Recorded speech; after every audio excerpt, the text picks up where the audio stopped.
वितराग भय क्रोधा मन्योया मामुपाश्रिताः बहवो ज्ञान तपसा पुता मता ममागताः।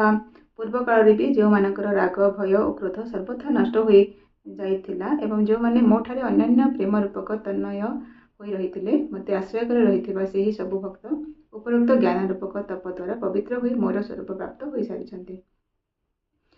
जितथा मा प्रपद्यन्ते तस्तस्थैव भजाम्यहं मम वर्मानुवर्तन्ते मनुष्यं पार्थ सर्वशः।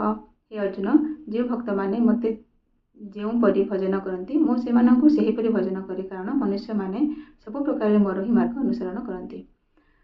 कांक्षात कर्मणां सिद्धिं जयन्त इह देवता क्षिप्रं हि मानुषे लोके सिद्धिर्भवति कर्मजा।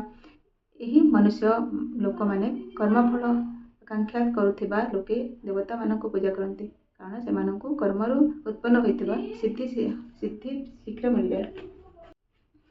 तथा मां प्रपद्यन्ते तास्तस्तेव भवाम्यहं मम वर्मानुवर्तन्ते मनुष्यः पार्श्व सर्वशः। हे अर्जुन, जो भक्त माने मते जेपरि भजन करती मु सेमानकु सेही परि भजन करे, कारण मनुष्य माने सब प्रकार मोर ही मार्ग अनुसरण करती। आकांक्षांत कर्मणां सिद्धिं जयन्त इह देवता क्षिप्रं हि मानुषे लोके सिद्धिर्भवति कर्मजा। यही मनुष्य लोक माने कर्मफल आकांक्षा करुथिबा लोके देवता मानक पूजा करती, कारण से मानक कर्मरु उत्पन्न होइथिबा सिद्धि शीघ्र मिलिथाए। चतुर्वर्णं मया सृष्टं गुणकर्म विभाग सह तस्य कर्तारमपि मां विद्या कर्तारमव्ययम्। ब्राह्मण क्षत्रिय शैव और शूद्र यह चारि वर्णर समूह गुण और कर्मर विभाग पूर्वक मो द्वारा रचित होइछि।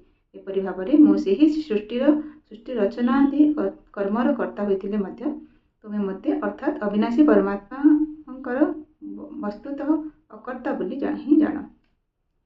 न मां कर्माणि लम्बन्ति न मे कर्म फले स्पृहा इति मां जो विजानाति कर्मभिर्न स बध्यते। कर्मफल अरे मोर स्पृहा नाही, तेणु मते कर्म माने लिप्त करती नहीं। जे मते एहीपरि तत्त्वतः जानी पारंती से मध्य कर्म मानक द्वारा बांधी हुअन्ति नहीं। एवं ज्ञातो कृतं कर्म पूर्वेरपि मुमुक्षुभिः कुरु कर्मेव तस्मार्थं पूर्वे पूर्वतरं कृतं। पूर्व कालर मुमुक्ष माने मध्य यह जानी कर्म करथिले, तेणु तुमे मध्य पूर्व ज मानक द्वारा आदि कालरू करा जाइथिबा कर्म ही कर।